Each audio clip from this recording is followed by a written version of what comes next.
안녕하십니까.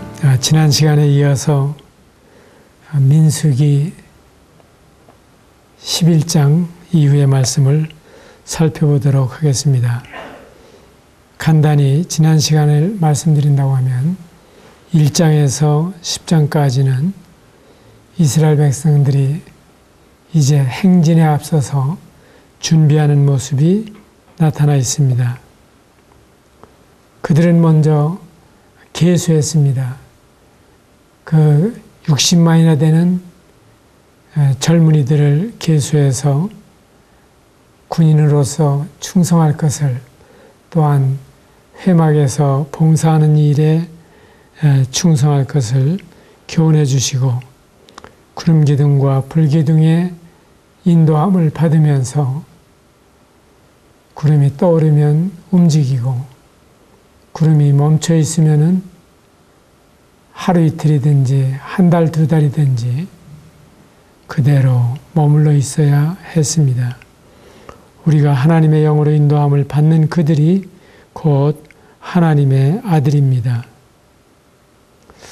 그러면 이제 준비가 된 이스라엘이 11장에서 바란 광야를 향해서 가게 됩니다.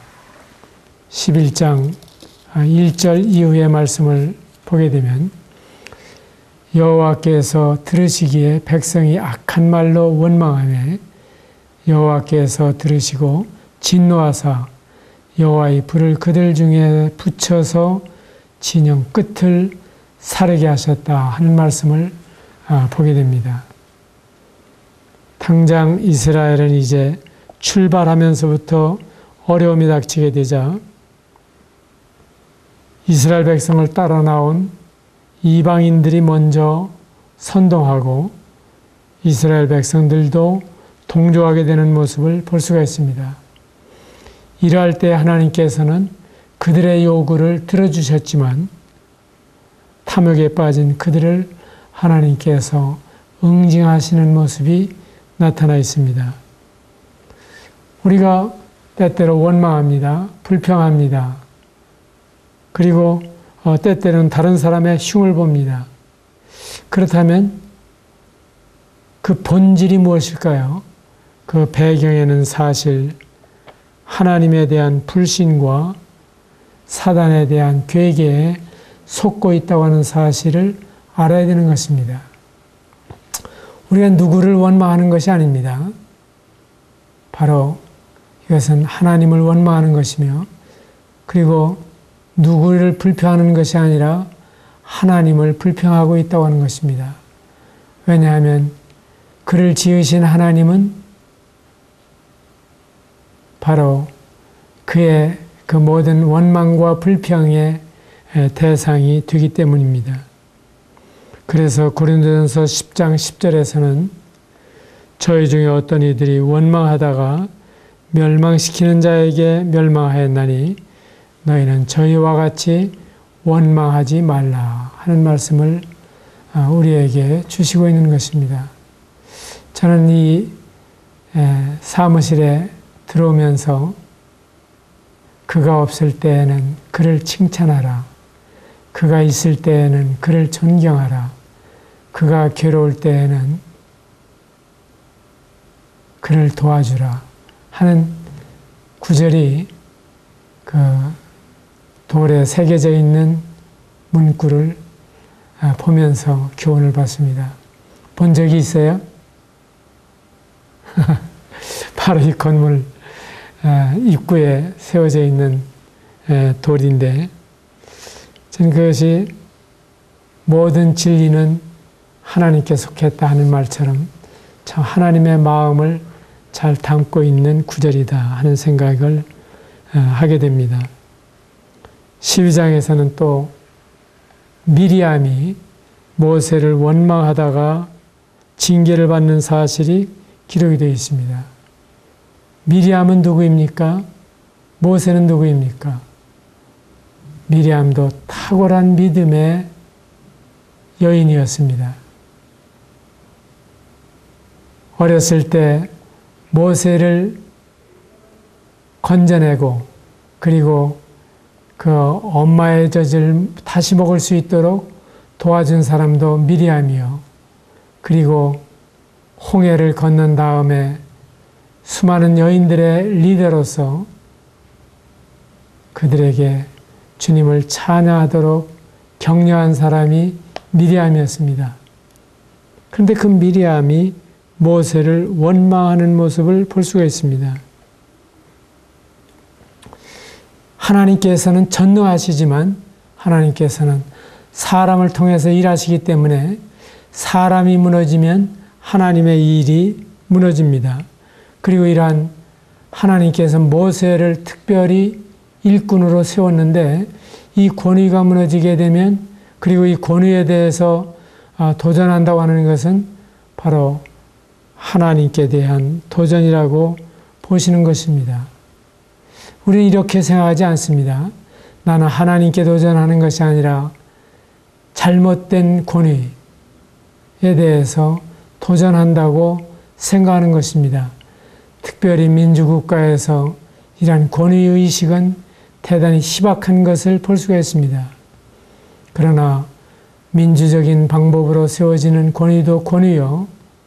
또한 왕도 정치 아래에서 하나님이 세우셨던 권위도 권위입니다. 마치 보의 물을 통해서 임의로 인도하시는 것처럼 왕의 마음이 하나님의 손에 있다고 말씀해 주시고 있습니다. 어떤 때에는 그 왕의 마음 속에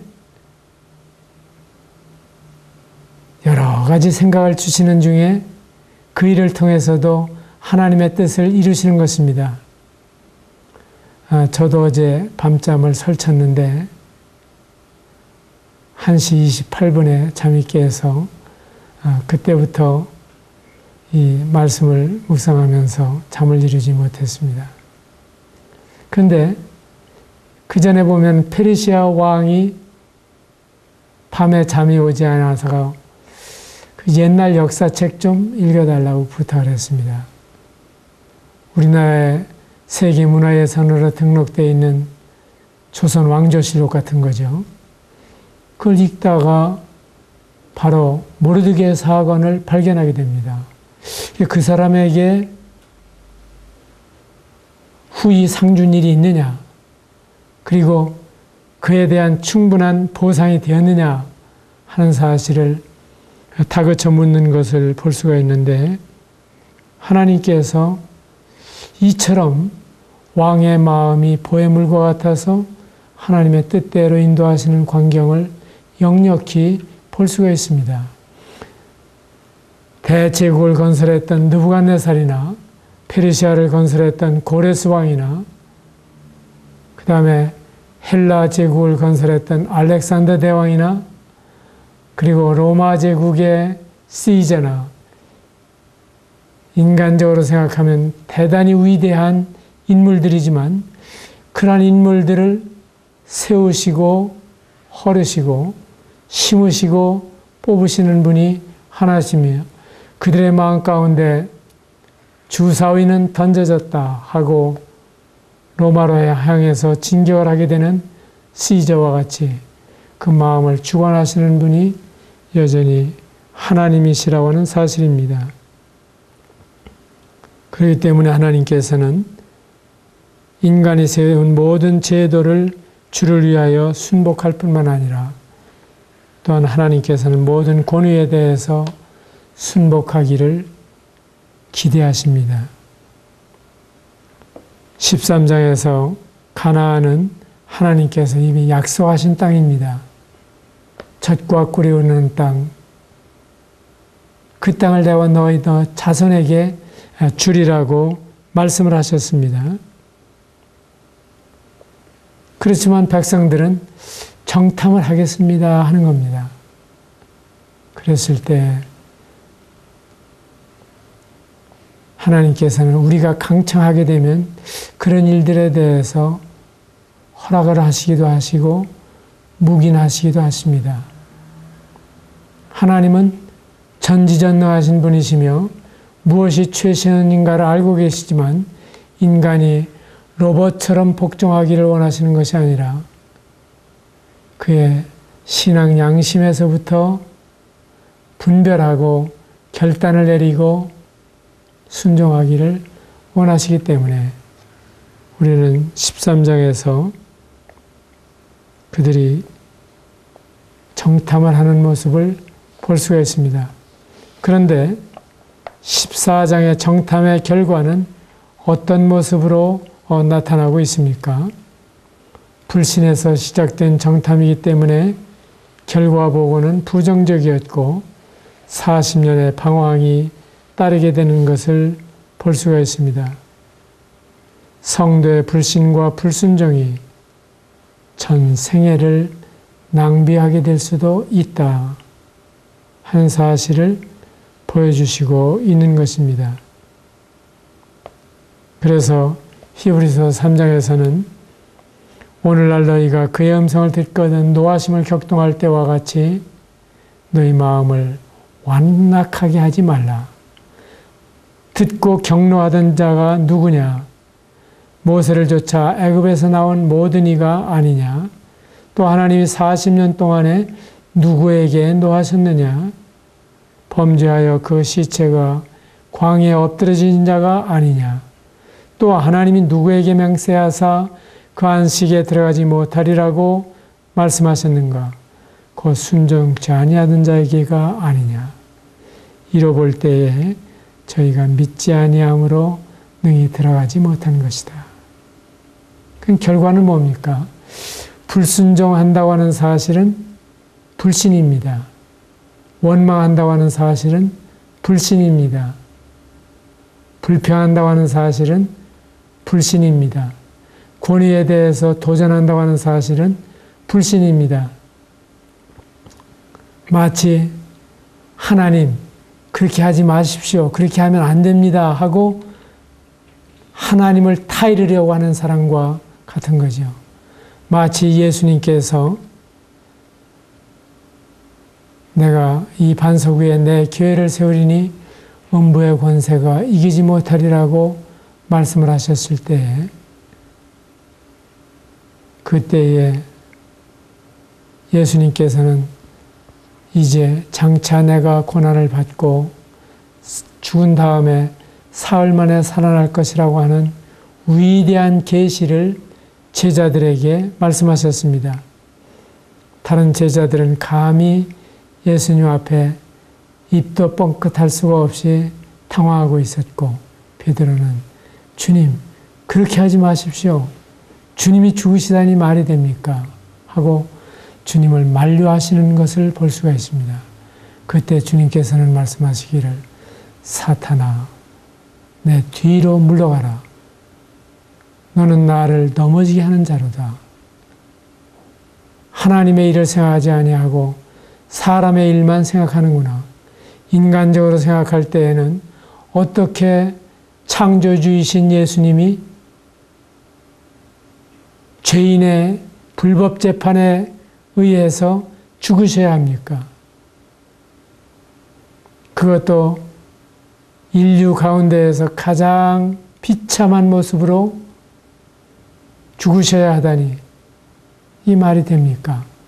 어떻게 바리새인과 사두개인과 서기관들의 농간에 예수님이 죽으셔야 합니까? 이게 베드로의 정의였지만은 그러나 예수님께서는 사탄아 내 뒤로 물러가라고 말씀하시는 사실을 보게 됩니다. 우리가 믿지 아니할 때에는 가장 정의라고 생각하는 경우에도 이러한 실수를 저지르게 되는 것입니다.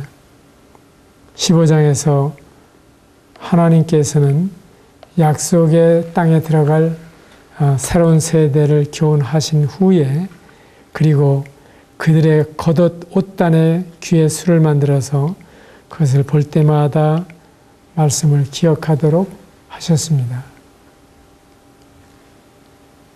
여호수아와 갈렙 외에는 하나님을 불신하고 그리고 너희가 그 땅에 젖과 꿀이 흐르는 땅에서 번성하리라고 말씀을 하셔도 이제 우리는 그 땅에 들어가면은 죽을 수밖에 없을 것이라고 탄식하는 그 백성들에게 하나님께서는 경계에 경계를 더하며 경계에 경계를 더하며 교훈에 교훈을 더하며 교훈에 교훈을 더했지만은 그냥 사람들은 여기서도 조금 저기서도 조금 그렇게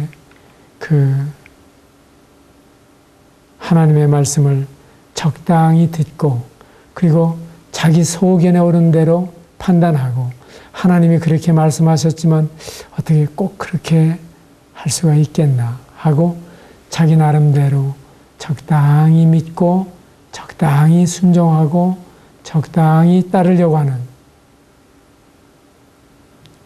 이러한 모습에 대해서 15장에서 강하게 책망하시는 사실을 볼 수가 있습니다.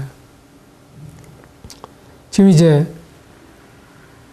광야를 출발하자마자 11장부터 계속 불평불만과 원망과 그리고 불순종으로 이어지고 그리고 이제는 불순종에 대해서 명백한 징계가 따르는 것을 볼 수가 있습니다. 이만큼 경험을 했으면 이제는 정신 차려야 할 텐데 16장에 보게 되면은 고라 자손이 모세와 아론을 시기하고 르벤 지파의 두 사람과 반역을 하려 하는 모습을 볼 수가 있습니다. 고핫 자손은 누굽니까? 무라리 자손은 누굽니까? 성막에서 봉사하는 자들입니다. 그들이 생각할 때 제사장들이 하는 일이 어쩌면 마음에 들지 않았는지 모릅니다. 내가 해도 그거보다는 잘하겠다. 말주변이 나보다 나을 것도 없고 그리고 성막에서 봉사하는 모습을 봐도 제사장이라고 해서 뭐 특별히 세련된 것도 없고 그래서 이 16장에 보게 되면 바로 이 권위에 대해서 도전하는 이러한 사실을 볼 수가 있습니다. 레위의 증손 고핫의 손자 이스할의 아들 고라와 르벤 자손 엘리야의 아들 다단과 아비란과 벨렛의 아들 온이 당을 짓고 이스라엘 자손 총회에서 택함을 받은 자 곧 회중 가운데에서 이름 있는 지휘관 250명과 함께 일어나 모세를 거스르니라. 우리가 다 거룩한데 우리가 다 하나님의 임재를 체험하고 살아가는 사람들인데 어떻게 너만 특별히 제사장이고 어떻게 너만 특별히 지도자이냐. 우리에게도 성령이 말씀하시고 우리에게도 하나님의 인도하심이 있고 우리에게도 분별력이 있다. 이것이 바로 고핫 자손의 고라의 모습입니다. 그랬을 때 하나님께서 그들을 엄중하게 징계하시는 사실이 기록이 되어 있습니다. 16장 20절에 보게 되면 여호와께서 모세 아론에게 말씀하여 이르시되 너희는 이 회중에게서 떠나라. 내가 순식간에 그들을 멸하려 하노라. 이렇게 해서 이들이 그대로 땅이 갈라지면서 그들의 집과 고라에게 속한 모든 사람과 그들의 재물을 삼켜버리는 사건이 일어납니다.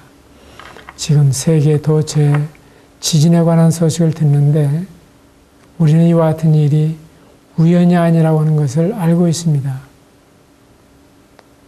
하나님이 보호하사 참으로 우리나라가 이 지진의 피해에서 아직까지 안전하지만은 그러나 하나님을 거역하게 될 때에는 이게 다 하나님이 사용하시는 도구라고 하는 것을 알게 됩니다. 어째서 환난 중에 그렇게 많은 지진이 일어납니까? 성경에 보면은 계시록에서 지진이 있어오므로 어찌 큰지 이보다 더 큰 지진이 없었더라 하는 지진도 마지막 날에 일어날 것을 보여주시고 있습니다. 지금 그 예행 연습으로 세계 도처에서 일어나고 있는 것을 우리는 듣고 있습니다. 80년대 초이죠. 홍성에 지진이 일어났을 때 얼마나 사람들의 마음이 저렸습니까? 그때 한 성도는 이 마음에 안타까워하고 있는 그들에게 가서 복음을 전해야 되겠다 하고 홍성에 내려가서 그곳에 교회가 개척이 되기도 했습니다. 이 고라뿐만 아니라 땅이 그 입을 열어 그들과 그들의 집과 고라에게 속한 모든 사람과 그들의 재물을 삼키매 그들과 그의 모든 재물이 산채로 스올에 빠지며 땅이 그 위에 덮이니 그들이 회중 가운데에서 망하니라. 땅이 입을 벌렸다가 그대로 합쳐져 버렸습니다. 그러니까 이제 찾아낼래야 찾아낼 수도 없는 모습으로 사라진 것을 볼 수가 있죠. 그리고 여호와께로부터 불이 나와서 분향하는 250명도 불살라 버렸습니다. 이게 제사장의 일인데 레위 자손으로서 바로 제사장을 가장 가까이에서 섬기고 있는 이 사람들이 이렇게 재앙을 받게 되는 것을 볼 수가 있습니다. 선생을 무서워하지 않는 사람이 누군지 아십니까? 선생의 자녀들입니다. 초등학생들 입학할 때 담임을 해보게 되면은 그 1학년 아이들은 선생님은 화장실에도 가지 않는 줄 알아요. 정말 선생님은 대단한 분이라고 하는 생각을 가지고 있어요. 그런데 밤낮 없이 집에서 함께 살고 있는 선생의 자녀들은 선생도 별거 아니거든요. 그 다음에 장로를 무서워하지 않는 사람이 누군지 아십니까? 장로의 자녀들입니다. 그리고 장로 가까이에서 일하는 동역자들입니다. 멀리서 보는 성도들은 참 존경과 신뢰를 보내고 있는데 가까이에서 보면 별거 아니거든요.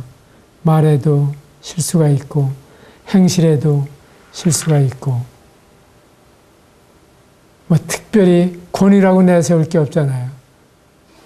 그리고 권위를 주장하지 아니하는 사람이 훌륭한 지도자잖아요. 솔선수범하면서 성도를 섬기는 자세가 더 좋은 거잖아요. 근데 그런 성도와 그런 일꾼들, 그런 지도자를 깔본단 말이에요. 그러면서 맞먹으려고 하는 거예요. 너도 형제, 나도 형제가 아니냐. 그건 틀림없죠. 그러나 하나님께서는 모든 질서를 유지하지 않으면 이 세상에 가치 있는 것들이 다 무너진다고 하는 걸 아세요. 그래서 남녀의 질서도 필요하고 노소의 질서도 필요하고 부자의 질서도 필요하고 부부의 질서도 필요하고 그래서 권위에 있는 자들에게 순종하고 복종하라고 말씀하시고 그들이 너희에게 마치 회개할 자인 모양 자기 자신이 상도 받을 것이요 자기 자신이 벌도 받을 것처럼 생각하고 그 자기에게 속한 무리들을 돌보게 되는데 그 무리들이 복종하지 않는다고 할 때에는 하나님께서 권위를 세우신다. 부직갱이라도 권위다 하고 하나님께서 세우실 때에는 그 권위에게 순응하는 자세를 취하는 것이 하나님의 뜻입니다. 다윗이 사울과 같은 왕을 섬겼어요. 사울이 바람직한 왕의 모습은 아니죠. 그러나 다윗은 사울의 겉옷자락을 베는 것조차도 참 하나님의 기름 부으신 자인데 내가 잘못했구나 하고 반성하는 모습을 볼 수 있잖아요. 이것이 권위에 대한 태도라고 하는 것입니다. 하나님께서 다윗에게 복 주시기로 그리고 다윗을 세우시기로 작정하셨습니다. 그럼에도 불구하고 오랜 동안 다윗이 시련을 당하면서도 여전히 그 권위에 대해서 순종할 뿐만 아니라 그 권위를 손상시킬 만한 일을 하지 않으려고 노력하는 것을 볼 수가 있습니다. 사울을 죽이고도 남을 수 있는 기회가 몇 번이고 주어졌지만 그러나 다윗은 그러지 말자. 우리 그대로 돌아가자. 그때 그 사울과 같은 사람도 감동을 받고 네가 다윗이냐? 참 내가 잘못했다. 하나님께서 너에게 복 주실 것이 틀림없다. 이렇게 사울의 입술로 말하는 것을 볼 수가 있지 않습니까? 정말 이러한 자세가 원수라도 감동시킬 수 있는 그러한 태도라고 하는 것입니다. 우리는 장군하면 멍군하는 식으로 그리고 핑퐁이 왔다 갔다 하는 것처럼 받아치는 것이 잘하는 것처럼 생각하기가 쉽지만은 권위에 대해서는 여전히 여러분들이 순복하는 자세를 취하시기를 바랍니다. 고린도전서 10장에 있는 말씀을 보게 되면은 형제들아 너희가 알지 못하기를 원치 아니하노니 우리 조상들이 다 구름 아래 있고 바다 가운데로 지나며 모세에게 속하여 다 구름과 바다에서 침례를 받고 다 같은 신령한 식물을 먹으며 다 같은 신령한 음료를 마셨으니 이는 저희를 따르는 신령한 반석으로부터 마셨으며 그 반석은 곧 그리스도라. 그래서 바로 민수기에 나타나 있는 이 사건들은 다 예수님의 사건을 우리에게 암시해 주거나 그림자로 보여주시는 것입니다. 율법은 장차 오는 좋은 일의 그림자요 참 형상이 아니라고 말씀을 했습니다. 그런데 하나님께서는 저희의 다수를 기뻐하지 아니하심으로 저희가 광야에서 멸망을 받았느니라. 그런 일은 우리의 거울이 되어 우리로 하여금 그들이 악을 즐겨한 것 같이 즐겨하는 자가 되지 않게 하려 함이라. 그게 거울이라고 하는 거예요. 그들을 보게 될 때 나는 그렇게 해서는 안 되겠구나 하는 사실을 배우게 되는 것입니다. 그들이 우상 숭배를 했던 것처럼 우리는 우상 숭배를 해서는 안 되겠죠. 또한 그들이 간음했던 것처럼 간음하거나 음행해서는 안 되겠죠. 그들이 주님을 여러 가지로 시험하다가 많은 사람이 죽었던 것처럼 우리가 주님을 시험해서는 안 되겠죠. 저희 중에 어떤 사람들이 원망하다가 멸망시키는 자에게 멸망하였나니 원망하지 말아야 되겠죠. 저희에게 당한 이런 일이 거울이 되고 또한 말세를 만나는 우리의 경계로 기록하셨다. 그걸 보게 될 때 바로 우리가 어떻게 살아야 하는가 하는 것을 알 수 있는 거예요. 우리가 섬기는 인도자들이 완벽하신 분들이 아니에요. 문제가 다 있어요. 사사시대에 보면은 온니엘이라 하는 지도자는 왼손잡이였죠. 왼손잡이가 반드시 병신이라고 말할 수는 없지만은 또 어떤 사람은 6손가락, 6발가락이 있었다고 말씀해 주시죠. 기드온대로 연약이 있었죠. 삼손대로 문제가 있었죠. 입다대로 서원을 하고 고민하는 모습을 볼 수 있죠. 그런 약점들을 다 가지고 있는 사람들이 지도자로 부르심을 받았어요. 그러면 하나님이 어떻게 쓰십니까? 완전한 자를 쓰십니까? 그렇지 않습니다. 하나님께서는 부족하면 부족한 대로, 그리고 어눌하면 어눌한 대로, 어쩌면 이스라엘의 지도자로 선택한 모세가 나는 혀가 뻣뻣하고 입술이 둔한 자라고 고백을 하는 사람을 쓰십니까? 모세 정도라면 정말 달변 갈아야 되지 않겠어요?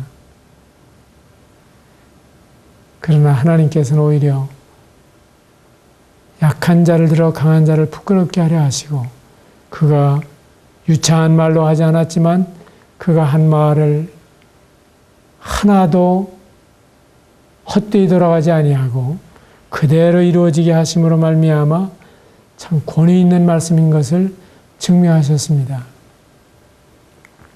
전 때때로 교회에서 말씀을 전할 때에도 유창한 사람들이 청산유수로 이야기하는 것보다는 깨달은 마음으로 이야기하는, 짧게 진하게 이야기하는 그런 형제들의 이야기를 들을 때 감동을 받습니다. 그런 성도에게서는 진실이 배어나옵니다. 유창한 사람은 그 유창함 때문에 오히려 진실성이 훼손이 되지만은, 그래서 저는 그런 성도들에게 원고를 써서 그대로 알아듣기 쉽게 또박또박 읽어라, 그런 이야기를 합니다. 충분합니다.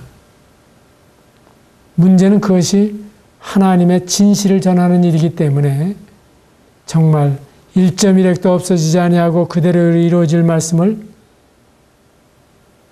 그렇게 정확하게 전달하는 자세가 더 훌륭한 것입니다. 유창하게 말하면서 실수를 하고 그리고 변명하는 것보다는 정말 깨달은 마음으로 5마디 말을 하고 그 말씀에 언행에 일치하는 사람이 더 훌륭하다고 말할 수가 있습니다. 사람은 외모를 보거니와 나 여호와는 중심을 보느니라고 말씀하신 대로 하나님께서는 이러한 사람들을 기뻐하십니다. 이렇게 이제 권위가 무너질 대로 무너지니까 17장에서는 모세에게 말씀하시기를 각 지파의 가문을 따라서 지팡이 하나씩을 지휘관에게 가져오라고 해가지고 지팡이 12를 가져오도록 하셨습니다. 그래서 그 가져온 그 가문의 이름을 지팡이마다 다 쓰도록 했습니다. 그리고 레위 지팡이에는 아론의 이름을 쓰라고 하셨습니다. 그렇게 해서 12지팡이를 성막의 언약궤 안에다가 넣어두었는데 내가 택한 자의 지팡이에는 싹이 날 것이다 말씀하신 대로 이튿날 모세가 이 증거의 장막에 들어가 봤을 때 레위 집을 위하여 낸 아론의 지팡이에 움이 돋고 순이 나고 꽃이 피고 살구 열매가 열렸습니다.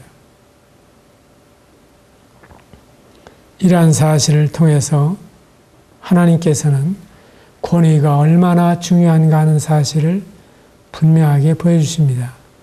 그리고 여기에서 말씀해 주시고 있는 이 사건은 바로 부활의 모습을 보여주고 있는 것입니다. 어떻게 이 지팡이에 싹이 나겠습니까? 그러나 예수 그리스도께서는 죽은 자 가운데에서 다시 살아 잠자는 자들의 첫 열매가 되시고, 그리고 예수는 우리 범죄함을 위하여 내어주심이 되고 우리를 의롭다 하시기 위해서 살아나셨습니다. 이렇게 볼 때에 죽으셨다가 다시 살아나신 그분이야말로 권위 있는 분이 아닙니까? 그리고 그 권위를 인정해 드려야 할 분이 아니겠습니까? 이렇게 해서 바로 하나님께서는 하나님이 세우신 권위를 인정하도록 시청각으로 가르치십니다. 그렇게 했을 때 모세가 곧 그같이 하매 여호와께서 자기에게 명령하신 대로 하였더라. 이때 비로소 18장에 보게 되면은 이제 이 제사장 직무를 잘 분담하는 모습을 볼 수가 있습니다. 지금까지는 그냥 그 아론과 그 제사장들이 하는 거 보니까 나도 할 수 있겠다 하는 생각을 가지고 있었는데, 이렇게 하나님께서 분명하게 보여주셨을 때에는 더 이상 그래서는 안 되겠구나. 레위인이라고 해서 똑같은 레위인이 아니고 백성이라고 해서 똑같은 백성이 아니라 만민이 평등하지만은 모든 이스라엘이 다 선민이지만은 그 가운데에서 하나님을 위해서 특별히 부르심을 받았다고 하는 사실을 알게 되고 그 권위를 인정하게 되는 이러한 사실을 볼 수가 있습니다. 여러분들은 이 권위에 대해서 어떠한 태도를 취하십니까? 아버지가 여러분 마음에 드시지 않습니까? 그럼에도 불구하고 범사의 부모님에게 순종하시기 바랍니다. 참으로 배우자 간에 다른 사람이 평가하는 것처럼 서로 배우자가 평가하는 경우는 별로 없습니다. 남들은 참 상냥하시네요. 친절하시네요. 참 봉사적이시네요. 하고 이야기를 해도 집에서 보는 배우자는 당신은 어쩌면 그렇게 이기적이야. 어떻게 그렇게 자기중심적이야. 하고 평가하기가 쉬운 것인데, 그럼에도 불구하고 권위에게 순복할 것을 말씀해 주십니다. 그리고 윗사람에게 여전히 순응하는 태도로 창조적인 제안을 하되 반항하거나 원망하거나 불평하거나 작당해서 반대하지 말라고 하는 것을 말씀해 주십니다. 교회에서도 주님께서는 장로들에게 순복하고 다 서로 겸손으로 허리를 동이라고 말씀해 주십니다. 이것이 우리에게 거울이 되고 또한 말세를 만나는 우리의 경계로 기록해 주셨기 때문입니다. 만약에 거울을 여러분들이 보시면서 얼굴에 무엇이 묻었다, 그걸 봤다면 보고 나서 잊어버리시겠습니까? 그렇지 않죠. 씻으시겠죠. 닦아내시겠죠. 가끔 저는 어떻게 당신은 참 깔끔한데 식사를 할 때 밥풀이 입술 밖에 와서 붙게 되는지 이상하다 하는 이야기를 여러 번 들었습니다. 그럴 때 상대방의 지적은 상당히 좋은 거죠. 그리고 거울을 봐서 내 모습이 그런 모습이라면은 얼른 고쳐야죠. 그게 뭐 변명할 여지가 있습니까? 자랑할 만한 일이겠습니까? 아무쪼록 거울을 통해서 발견한 자신을 성령을 통해서 발견한 대로 순종하시기 바랍니다. 감사합니다.